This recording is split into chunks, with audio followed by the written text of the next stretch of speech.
All right, guys, welcome to another episode of Wisdom and Wealth. I'm here with a guy, Skylar Lewis, and we actually have a newer relationship, but this guy's built up an amazing business, restoration business out of California, moved over to Texas with his family, and started up Rise Up Kings and Rise Up Queens with your wife, right? And we got introduced through Marty B. You guys remember his episode? It was awesome. And actually got to tour his place. He gave me his book, 2-Day CEO, which actually is phenomenal. So you need to check this thing out. Great practical wisdom in this thing. But I'm super jacked to have you on, man. Thank you. So thank you for coming on. Yeah, excited to be here. No, I had a good time at our lunch, and I said, hey, we need to spend some more time together. Dude, I love it. Mm-hmm. I love it. And this stuff gets me fired up because this is just, I don't know about, you're probably similar where you just get intense. And what I'd love is to jump into it, even from anybody who's read your book, from like when you broke into the restaurant back in the day as a kid to like coming to this place, but getting this mentor guy who saw something bigger in you than you did, right? If you wouldn't mind, like start there. You built up something amazing in your business and in your life and having a great family. If you wouldn't mind, like give the basis of your childhood to like the foundation of like what the heck led to you today. Yeah, I would say a lot of the success that I've been able to create, and we now have helped thousands of other entrepreneurs create, it all stemmed from the pain, right? So it stemmed from the pain, it stemmed from the struggle. I was doing a talk recently where the greater the battle, the greater the evil, the greater the hero, and the greater the story. Right, so sometimes we look at our past as like this negative, whether it's going through a divorce or whatever it may be, or some struggles. But it's really that makes the story so much better. Yeah, like that you had the hero levels up, and it's the opposite's true. So if it's a weak devil, weak evil, like the hero, it's just kind of a weak hero. Yeah. And so the more the challenge, the better. And so yeah, I grew up in a 700 square foot house. A mobile home actually, and so grew up there. My mom had bipolar, and she struggled with some alcohol addiction and some drugs, and so we were kind of navigating that. So I was kind of like the responsible kid in the household, you could say. And so that didn't mean I made good decisions, but it just means like I was like, Mom, come on, cut it out, you know. Like I was that teenager, and so yeah, we grew up in this house, and I just remember, right, we're in a mobile home park. Smaller neighborhood, and I just remember looking up at the ceilings at night just thinking like, man, how do I get out of here? Like, what would life look like if I could get out of this small town it was in Hemet, California. And so I just had a dream, I had a vision. And so when I was 12 years old, started little businesses and figured, hey, if I can go create success, I'll be able to go do something great. I'll be able to get out of this place. And so I did a lot of small little deals, from website design to mowing yards, all kinds of stuff. And so I eventually struggled, but created some success when I was about 16, 17 years old. I stepped into some leadership. And then eventually I was the kid. I was so committed to finding success. All my buddies were out partying when I was 17. I was studying for my real estate exam. So I got my real estate license when I was 18, like right when I turned 18. Got my license. I'm like, dude, I'm going to go build something great. Didn't sell one house. Nobody wants to buy a house from an 18-year-old, like at all. Like, so didn't sell one, but then eventually found success, met my wife. And that's the shortened version. But a lot of my drive came from my childhood. And I later found out that it was driven from significance. I wanted to prove myself to the world. Yeah. And that worked, and it got me to a certain place. And I've actually found a lot of entrepreneurs, they have this underlying drive where there's this drive to kind of be significant, right? Be somebody, to go prove themselves. And they may not say that, but it's real deep underneath the surface. Yeah. Hence the reason they kind of want to have the nice car, the nice house. There's a desire there. And so that can be fulfilled in healthy ways and unhealthy ways. Right. And so for me, it started to become unhealthy when I started scaling businesses with my wife. We had our first kid, but I was just so consumed with business that I was neglecting them. And so I would focus on the business, and then my wife would say, hey, this is not cool. Like we miss you. And so I would then go focus on them, but then the business would start struggling. And so I'm like, man, there's got to be a better way to do this whole thing? Like, how does a man manage all these different plates? So, yeah. Well, so now is that what triggered? I'm trying to remember from the book. Is that what triggered your? No. Excuse me. The relationship from your mentor came when you broke into his restaurant back in the day. Yeah. That how old were you when that happened? So that mentor was a culmination of my uncle John. His name's Joe Martin. So John Martin. So I changed the name, did a couple things in there. But I was about 15. I was just kind of a rebel. I grew up Christian. I love Jesus. However, I watched my mom have that dysfunctional relationship with God. So I'm like, all right, you can love God and go do whatever you want. That's kind of cool. Yeah. And so that's the way I lived my teenage years. And so, we ended up dumb stuff, man. Broke into the restaurant, made some bad decisions. We actually ended up going on the roof too and doing some Freon. Oh my gosh. Never inhale Freon. I'm surprised I'm still alive. So that was just a very bad call. But I don't know, we were just looking to get into trouble. And so we ended up getting arrested and the whole thing was a mess. But I had some powerful mentors like that guy Joe or John Martin that were able to guide me through. I believe everybody should have a mentor. So that my mentors helped me level up tremendously, even as a teenager into my adult years. And I feel like most people, they're trying to do things on their own in business. I know you're a part of a mastermind group, right? And so you have your mentors and people that guide you. And so I'm all about having a coach or a mentor, someone to guide me, someone to advise me. Well, I mean, one, I can appreciate the trying to get significance piece. The first part there for me is I like the guys that are willing to go take a load, go carry something, and go after something, right? Because I think there's so many guys that big calling of mine is to call out guys, I feel like. And it's and the term we use on that is call them up. So you're really actually calling them up. So it's like calling them out, but what you're really doing, you're calling them up. Yeah. So it's like, dude, I see more. Yeah. Cut it out. Right. Yeah, exactly. And then where it's just, we have, I think guys, especially John Eldridge used to write about this, right? He was like, a passive guy is the most frustrating thing to see ever. And that's why a lot of marriages fail. That's why a lot of businesses fail, is because you might have a guy that's just steering and doesn't know what to do. So he doesn't do anything. And so where I'm like hardcore activator, right? I'd much rather play than watch. And where I'm like, I love seeing guys go and kill it and win it. So there's the first half, but then there's the second half where it can be the detrimental side, where it's like, now you're stealing from your family. And that's, I tell you, like on both sides of it, that's where I appreciate like the mentors in my life, where like, I know this was revelation that hit me, right? It was like, I know I can go 10x my return under my own power. Like I've been given that work capacity, work ethic, ability to go learn, like rapidly learn real fast. Then I had to get a coach, and that was somebody who like basically was able to tie my story, my testimony for my business, and expedite the process of the learning curve. And like as it translated to like even revenue in the business, like we hit in year 4 versus year 12 for her. And so I only actually learned that not too long ago, and that was a really cool thing for me. Where so many of us can get so impatient, right? But what was the right mentors, and even my mastermind, guys way further ahead than me, he was like, he's all hardcore about his family. And I love it because it's great. Like, schedule them first.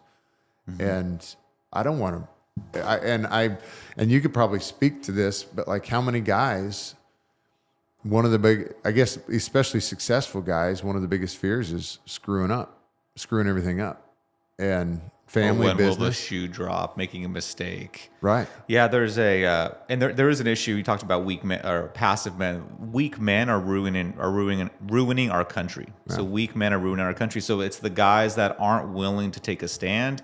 The man that gives in to sedation and alcohol and drug use to just kind of wash their pain away. And so I'm not shaming them. I'm saying there's an opportunity to level up and to step into strength and step into power as a man. And so there is a lot of men. The statistic is in 1961, 5% of children were born outside of a marriage. Only 5%. So 95% of all kids were born in a marriage. And then you fast forward to about 2000, and I think it was 12 they did it, 40% of all kids that are born outside of a marriage right now. So, and who's leading these households? It's supposed to be the man, Yeah. right? But the men aren't leading. And so they're taken off. They're either taken off or they're just being passive and the marriage is falling apart. And so the kid's living with one of the parents. And so I mean, that's a crisis. From 5% to 40% is a gigantic gap. And when's that thing going to stop? Like, are we going to be at most kids are just born outside of a healthy marriage? And so, yeah, I have a passion for seeing men, same as you, really level up and step into a new level of freedom from drugs, freedom from insecurity, freedom from overworking, and step into a new level of power so that they can show up and really love their wife and love their kids and have this strength. And the definition of power, I love this definition. It is the ability to influence the people and the circumstances around you. So that's what power is. So a lot of people look down on power. Really, power is an amazing thing in the hands of the right people. So power is the ability to influence the people and circumstances. So a weak man that doesn't have power doesn't have influence over his family. He doesn't have influence over his team. He doesn't have influence over circumstances. He's a victim to circumstances. So the weaker you are, the more of a victim you are to the economy, a victim you are to a business lawsuit, a victim to all these things. But a powerful man, you're like, no, I create. Yeah. I'm the one creating and shifting entire circumstances. And so, yeah, there's actually some protests happening coming up soon that it's labeled under the no kings. So if you go to nokings.org, it's really? Almost like a BLM style kind of protest. And so it's nokings.org, and they are like, hey, basically we don't like Trump, and so we're basically saying there should be nobody in positions of power. And so what's happened is, and we're doing some posting on that right now because the name of our organization is Rise Up Kings, right? So it's kind of like a perfect thing for us. So we're like, hey, actually, there needs to be more kings that lead like the King of Kings, right? More leaders that step up, that love, that care, that are influential, that are powerful, but that are taking care of the people they're supposed to serve. Because a king that's destructive is a king that's in it for himself. But really, what a king's supposed to do is they're serving their people. Yeah. They're taking care of the people that they have influence over. And so I think as husbands and dads, own business owners, like our role, our duties to our team, our duties to our clients, like we're supposed to be great stewards of those things. What do you think is say there's a guy, and it's funny because my wife and I. It was her birthday yesterday, 39, baby. Nice. Come on. Well, but we've talked about this, and this is why I love the stuff that resonated with me from your book. This is a lot of stuff that I eat.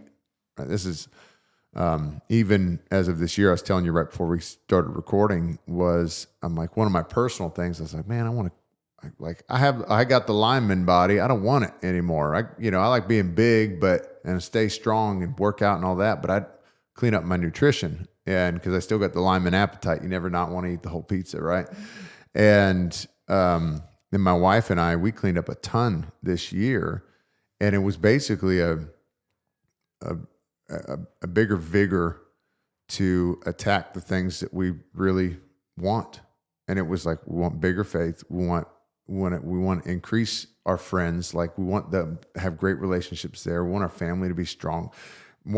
Really importantly, I want to be a good influence on my kids, right? I don't want my kids to have the same struggles that I did with food or with anything. And so we tightened up on nutrition, and that was something that we talk about in tandem with that, is like the weakness of how people view you, right? As your physical presence and strength you're talking about. Yeah. Yeah, it's a big deal, man. It's men underestimate that. Right? They really underestimate it subtracts from their power. When you're overweight and you're weak and you look weak and frail, it subtracts from your power. People are assessing and judging, and so I can tell a powerful man by his presence, also the presence he brings into a room. Again, this is not shaming men at all, but this is saying, hey, there's an opportunity here. So I had a thing today actually where I'm working on getting my nephew, he's 20, to level up. He's got a little bit overweight, not overweight, but just way out of shape. And so I've been working out daily, like pushing him to work out daily. I think I've been pushing him a little bit too hard though. And so I felt kind of bad about it. I'm like, okay, I'm moving into kind of too controlling right now. So I'm like, I'm going to back off. But I said, hey, dude, because he started working with us at Rise Up Kings. And so I said, hey, if you ever want to be a coach and help men level up, I'm okay. You don't have to work out in the morning and do these intense workouts. And my expectation is that your body represents excellence. Right. So if you're going to be leading other dudes, you need to represent excellence with your body.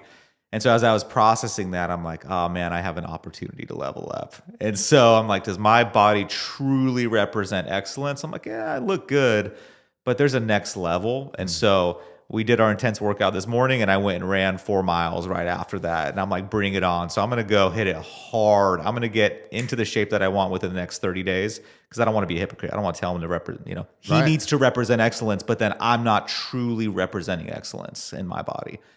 But it does matter. Like Jesus was an excellent man. So the things he did, he was excellent in. So I want to represent excellence inside of my marriage, inside of my faith, inside of these different areas.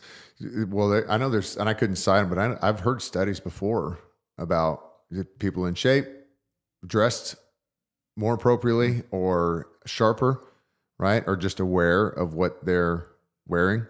They get more opportunities, get bigger paid jobs. There are elements behind that. I mean, heck, even for guys, my wife was talking about it last night. She was just, people in our life that you were like, man, I wish they would take a step towards that direction of just cleaning themselves up a little bit, because she was like, she goes, when I was looking for a dating, before we met, she's like, I want somebody who's bigger than me, who can protect me and my babies someday. It's like, we're talking about people in our lives that there's no way they could do that. Mm-hmm. Like, do you have a physical capacity to bring harm to somebody else in order to protect somebody? Yeah. Have you heard about that statistic? There was a guy that was interviewed, and he was an ex child molester. Yes. Do you remember that? And so he in his interview, they were interviewing him, and he basically, what he said was, if he saw a man of physical stature, like a man that was present also inside of if there's a man involved, he would avoid those kids.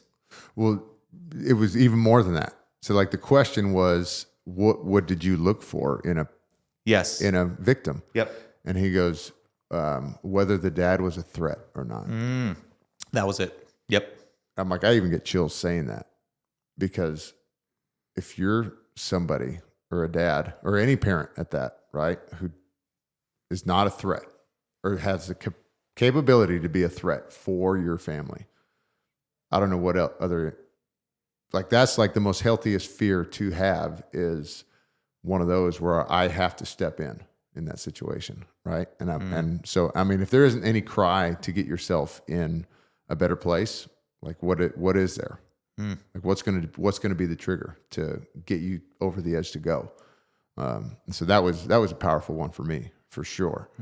Because I don't want, especially my history playing ball, like my body's beat up, but I still want to climb mountains. I mean, shoot, I got this dang back surgery I got to go do, and I'm telling doctor, I'm like, you tell me exactly what this is going to be, because I'm not going to live a life that's like weak. I lift weights. I want to be strong. I want to climb mountains. I want my kids to come with me and my wife to come with me on these things and have a presence. And I like that. I want my kids, I don't know about how everybody else feels, like, yes, you want to love your kids like crazy, but I like the idea of my kids telling, their friends talking about, like, your dad's huge.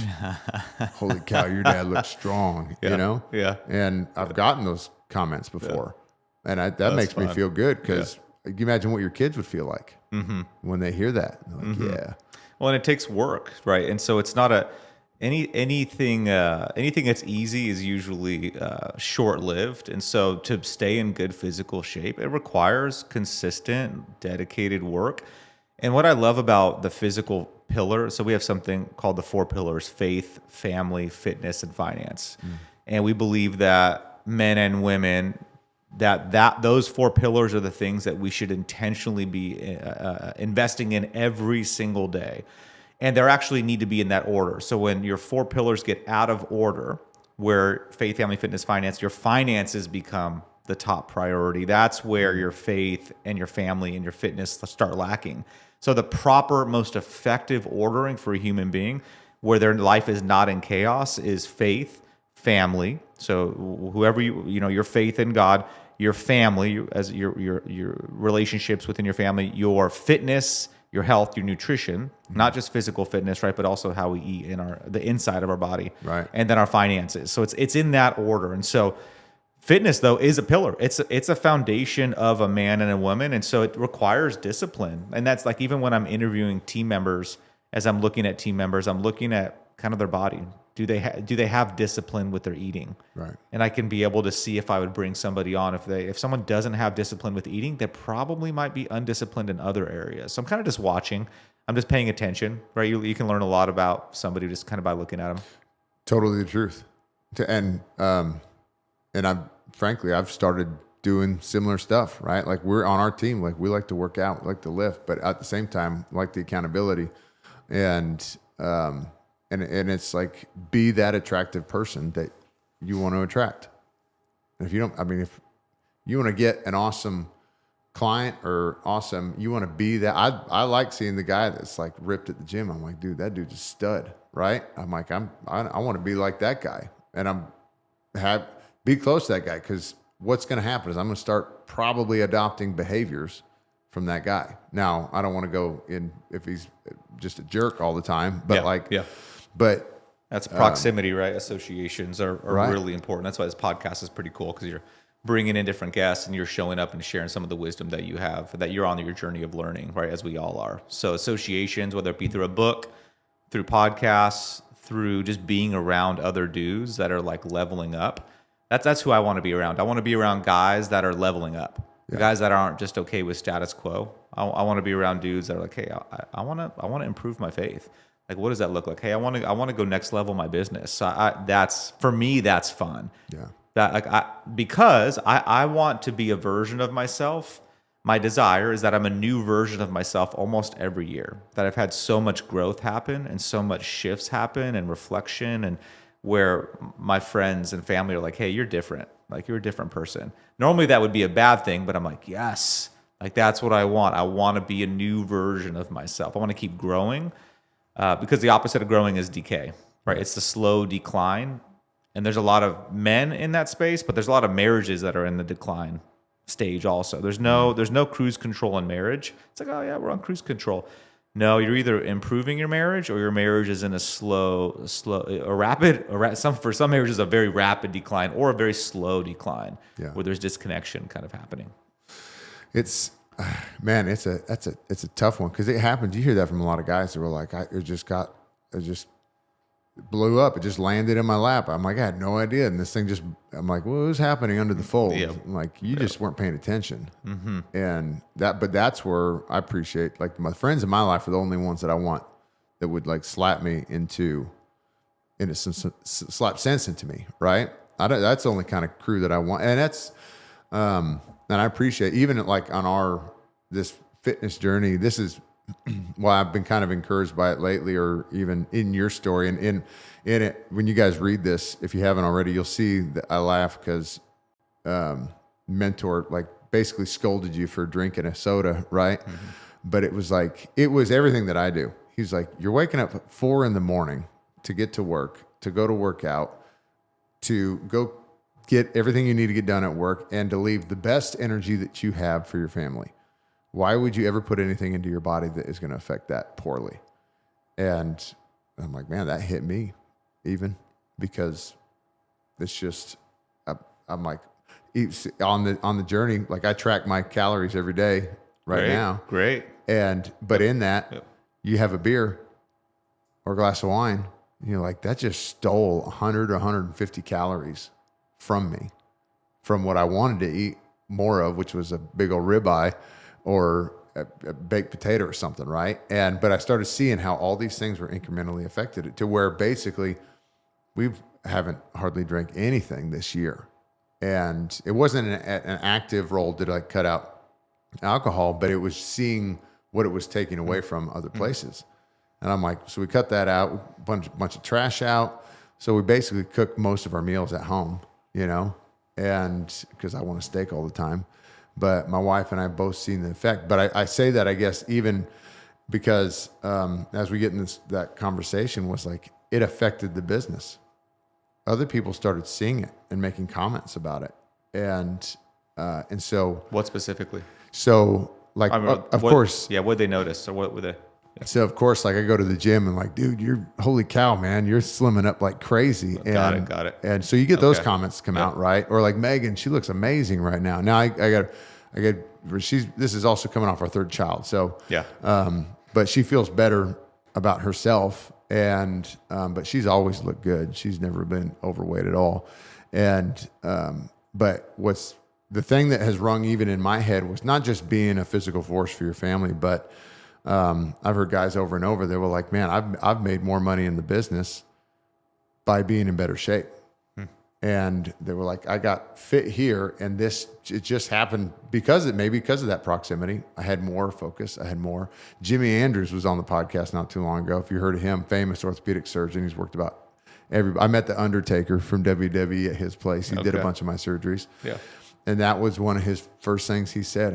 I asked him, what would you change? Looking back on everything, what would you tell a young guy in your role? And he said, quit drinking.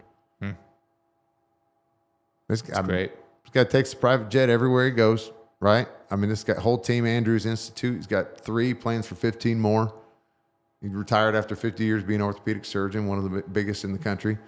You know, tell him the story about how Jerry Jones flew his jet in to pick him up at his lake house to come fix Michael Irvin's shoulder. And I'm laughing. He's just chuckling about it. You know, he's like, cut that stuff out. He goes, I hate happy hour. He's like, get your focus back. Go take care of your business and your family. And I'm like, that's not something to just shirk off. Yeah. You know? Mm-hmm. So, you know, you hear those things, and even now where you might have a glass of wine or a beer and you're like, man, not just stole the calories, but I feel bloated. You feel like affected by it. And so it just kind of goes away. That's what I feel like anyways. No, I do too. No, it's similar. I do enjoy a old fashioned or a little Manhattan or something like that. And not enough to do it on a regular basis though. Right? Because it's the calories, but then I don't like the way, it depends on the stage that I'm at, right? If I want to improve and want to have great energy and want to be effective in a lot of areas, right? If I'm on fire, alcohol is very, very limited. When I start to move into what we call a drift, right? The drift is where, right? And that's for a lot of people. When I'm in a drift, I might drink a little bit more, right? I might enjoy a drink a little bit more. I might wake up a little bit later. So when I'm in a drift, the habits that I've been so focused on building start to I stop doing those things. And so what happens is there may be guys or women listening to this podcast that are like, hey, that's me right now, right? I'm in a drift. And so a drift is basically where you've lost sight of the vision that you want for your life. And now you're kind of just wandering a little bit and now making decisions that aren't in your best interest. Yeah. And so a drift pulls people off, and then a drift can eventually lead into a valley, like a deep valley that's dark. And so it happens with a lot of couples. It happens with men, where next thing you know, you're drinking all the time, or you're sedating with drugs, or smoking weed all the time, or watching TV every night, just like binging on TV and Netflix. And so you're like, man, how did I get here in this valley? So I think the goal, and what I've seen the highest performers, what they do is they shorten the drift. They shorten the drift. So my drifts used to be months. I would just like stop working out for months, or I would stop reading the Bible for months, or they would be months. And then I'm like, what the heck happened? So what I started to do is I started to shorten it. Like, you know what, if I'm going to drift, I want it to be less than a month. Right. And so where I get back on track. And then I shortened that eventually to like a week. And now I'm able, within a couple days, like I rarely will stop doing the things that I know benefit me longer than a couple days, ideally like a day, where I can get back on track and go continue to achieve. So the guys that don't produce the most results, they're drifters. They're like up and down and up and down and up and down and up. Like that. Those guys, they struggle with results because they're off on their game for 3 months and then they're off their game for 3 months. But high performers, they shorten that drift where it's so small, where they can then, and that's a habit. You can build the habit of shortening the drift So it's so small where then you next thing you know you're performing, you drop a little bit, but then you keep your momentum, you keep your momentum long term, because momentum is I heard on a video, it's a cruel mistress. It's like one of the worst things. Losing momentum is like the worst thing that can happen. Yeah. Right. And so, yeah, for me, drifting, alcohol is kind of a sign of drifting, is what I'm starting to move into a drift. Yeah. That's good. I mean, it's, man, I think about that. Even in the season that we're in right now, we're in a heavy harvest, and it's been awesome. And like, so there's been some late nights and early mornings, and I'm up early anyways, but like, I hate the later nights because I'm getting up early anyway, so it shortens my sleep, which I don't like. But what time do you usually go to bed? Well, typical, depending if I die. But if I'm not dying, it might be 10 or 11. Yeah. Right. And so, what time do you wake up normally? 4. 4. Yeah. So you're getting about 5, 6 hours. Yeah. Okay. So it's been a challenge for my group lately. They're like, get to bed, get by 9. And they're like, and I've done that sometimes, right? Yeah. But it's those morning hours are so nice. I love them. I don't want to sacrifice those ever, man. The time I get by myself, time for reflection, time for my morning routine, something that I have a hard time giving up. Yeah. Mm-hmm. It's huge. I get my workout. I get a little bit of reading. I need that reflection time. Mm-hmm. So it ends up being huge, but yeah, it shortens it up. And, but the thing I was thinking about was basically like you can't slack during the harvest. You know, there's times to plant, times to harvest. Yep. And if you're slacking during the harvest, you're basically damning or everything that was just you planted, or somebody that's been planted for you to come into this harvest season. Mm-hmm. And so that's good. And there are seasons, right? There's 4 different seasons, I think, for human beings, right? You have the spring where like life is starting to rock and like things are moving. Like that's where ideas are born. You have spring in your marriage, right? Honeymoon phase. So you have the cycle of life is critical to understand. It's a pattern that if we don't understand it, we don't know what, this is pretty important. And if we don't know what cycle we're in, we're going to start to get frustrated. Like, why am I here? But the normal cycle is spring, right? You're springing up. Summer, which is like you're starting to harvest, like stuff's going well, like the business is rocking, marriage is rocking, like you're on fire. And then at every point after summer, there's always an inflection point. There's a point where you hit a plateau. You hit this point where you're like, I'm not as motivated anymore. Like, or you just, something happens where you shift into fall. And fall is where stuff starts to like slow down. There might even be some decay. There's some reflection that's happening. There's some agitation. Just you're not feeling like things are rocking anymore. And what most people do is they don't go down to winter. So winter is self-reflection. It's a time for inwardness. And so this is actually a methodology, a process for reinvention. They call this the reinvention cycle. Mm. And so what happens is if you're in fall, what most people do, and they actually refer it to are you familiar with the term the doldrums? No. Doldrums are when you're sailing and the wind stops. You're in the doldrums. So what happens when the wind stops? Okay. Yeah, you're not going anywhere. You're floating. You're just like, you're there. You can't control. There's no direction. So fall is like that doldrum season where you're like, I just feel directionless. Mm. And so what happens, most people do is they go launch a new business. They go they find a new wife. They go do something that gets a new product. Right? I'm going to go launch a new product. I'm going to go do this. They find something that's exciting for them. So they skip across back over to summer. Mm. And then they keep doing this, but those cycles get shorter and shorter where they just lose excitement and momentum faster and faster. And so the key is you want to move into the winter stage, which winter is a cocoon stage. It's where you go inward, you reflect, and the stage could be 3 days. It could be like one of our events. It could be a week. It could be a month. It could be a year of this, like being okay, being in self-reflection, slowing down for a moment, and then getting clear from God and getting clarity. Like, Lord, where do you want me on this next phase of my life? Mm. And then as you reinvent, you get the idea, you get clarity, you come out of the cocoon, you move straight into spring, and you're a new version. Like this is the new version for the next phase. But most people skip the reinvention because they just keep starting something new or something more exciting versus being okay, being in that reflection time, in the cocoon phase. So as you're talking about going and harvest and moving, it's great. And then at some point there's going to be that reflection time where we're going inward and we go figure out like, hey, Lord, what's the next phase. I feel like you're in summer right now, though. Do you feel like you're in summer? Like a lot of stuff's kicking. Yeah, a lot of stuff's going on. So, okay, how do you identify that? So, like when it slows down, I'll tell you, a natural default for me is like I'm always thinking, what's missing, right? What do I got to do? What's after it today? And for me, not to do something feels like I'm not moving forward.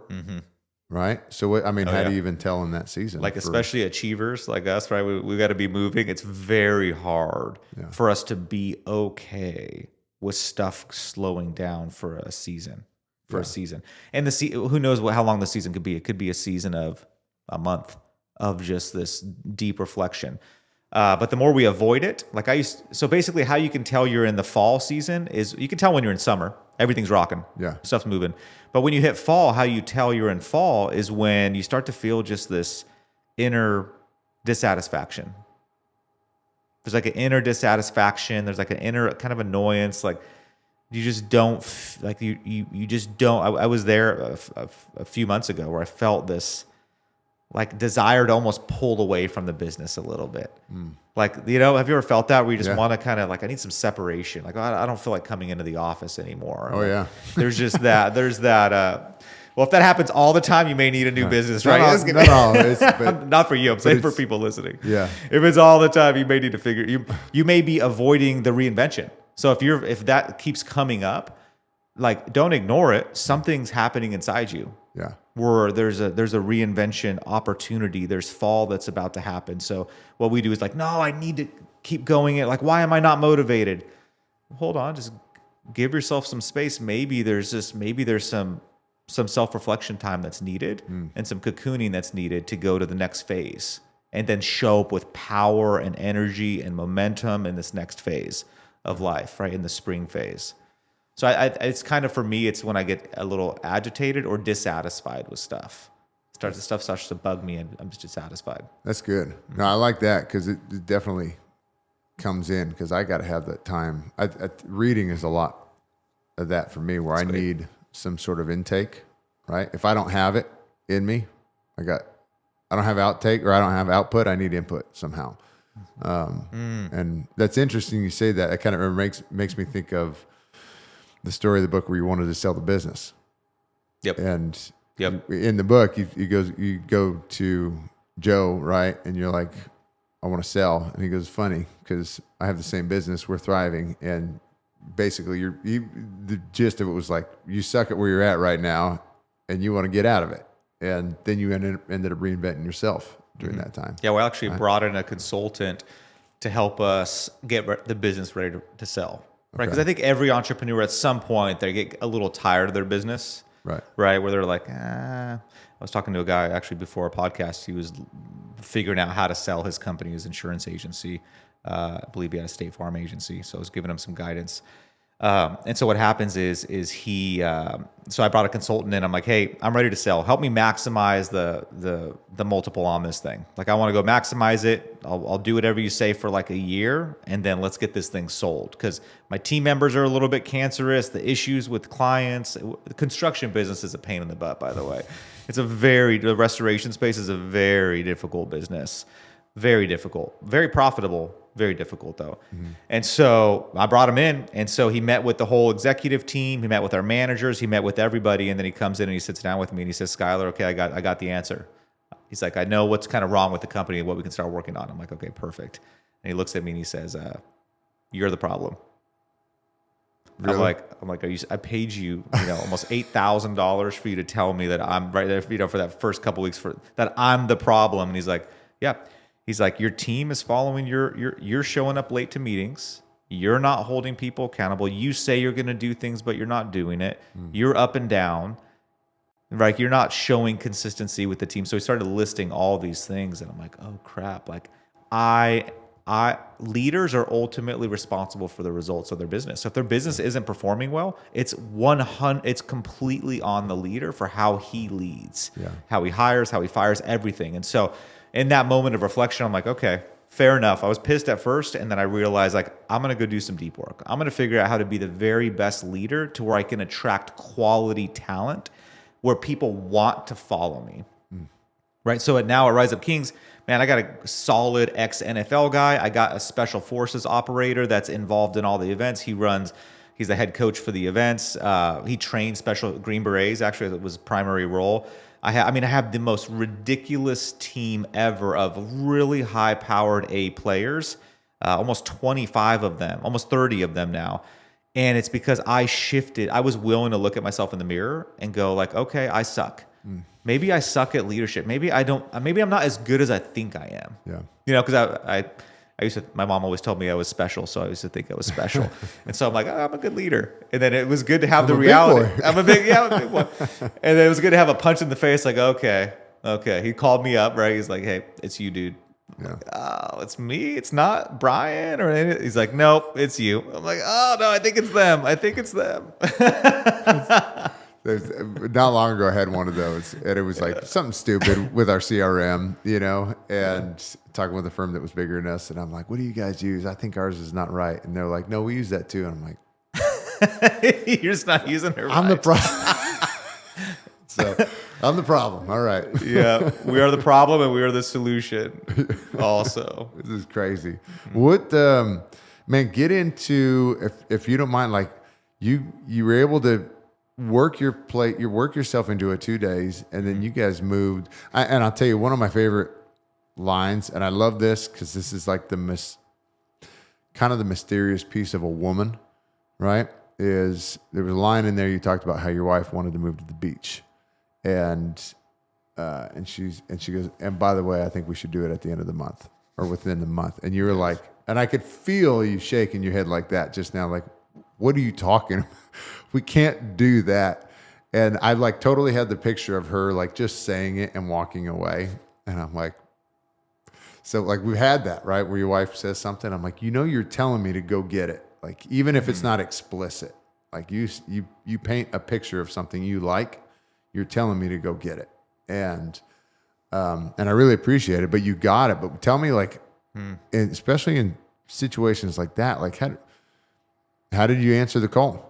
I mean, that's a big task. Yeah, we had just finished remodeling our dream house. We had 5 acres, 5,500 square foot house, just a beautiful house. And so everything was set up like how we wanted it. And then she walks in and she has that conversation with me. So I'm like, are you kidding? We just finished. Like, and so we were living in Temecula. Temecula is about an hour away from the beach, Newport Beach. And so we decided, you ever been out to Newport Beach at all? No. Oh, it's cool. Went through there, but beautiful not much. spot, gorgeous area. And so we decided so she's like, hey, I want to move. And the reason was, and I was on board with it also, is we had capped our associations. So in Temecula, we had reached the top of our associations. So we lived in the nicest area in Temecula.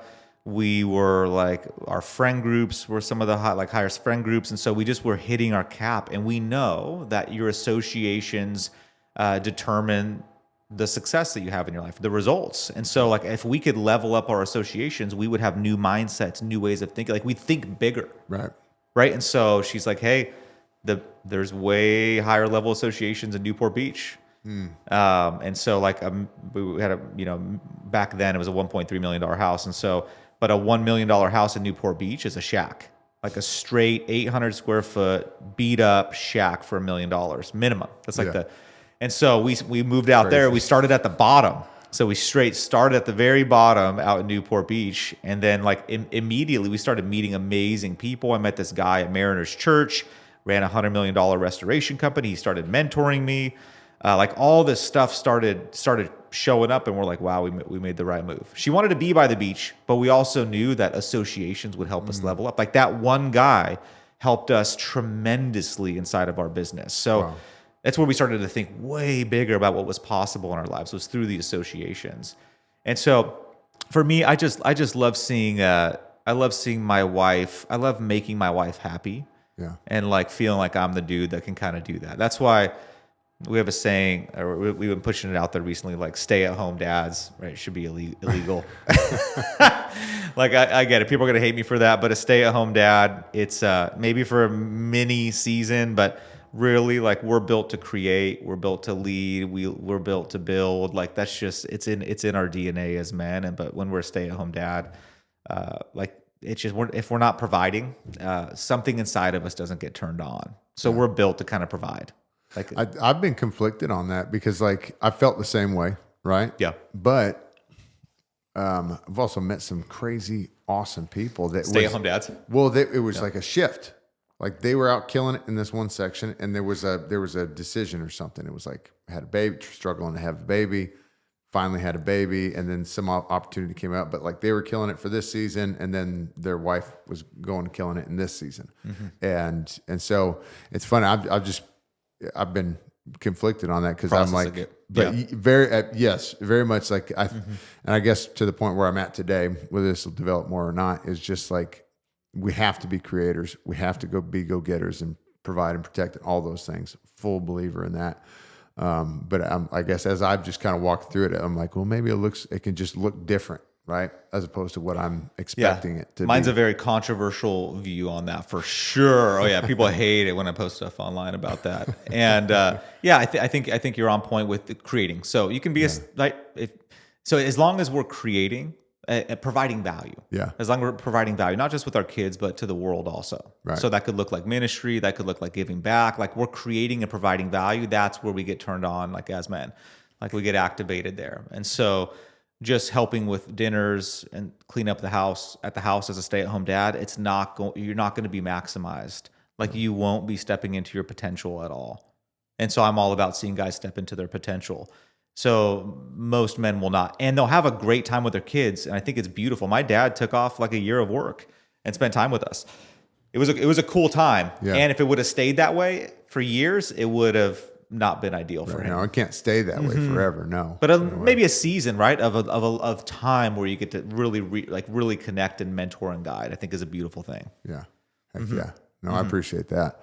Well, man, tell me this before we log out. I hate to stop. We do this all the time. I hate stopping these conversations. Yeah. I'm like, I'm going to turn into Joe Rogan pretty soon and just do 4-hour podcasts. But like so long, it's so long. Yeah. I can't do it. But it's what happens. You hate ending any of these.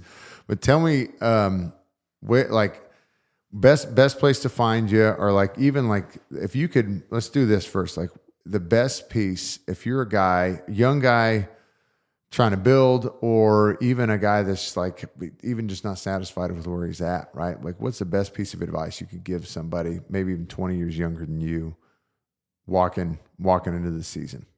Like what would you tell the younger you right now? I tell him two things, and it's what I'm mentoring my nephew on is find a group of guys that you can go spend time with that are doing the things you want to do.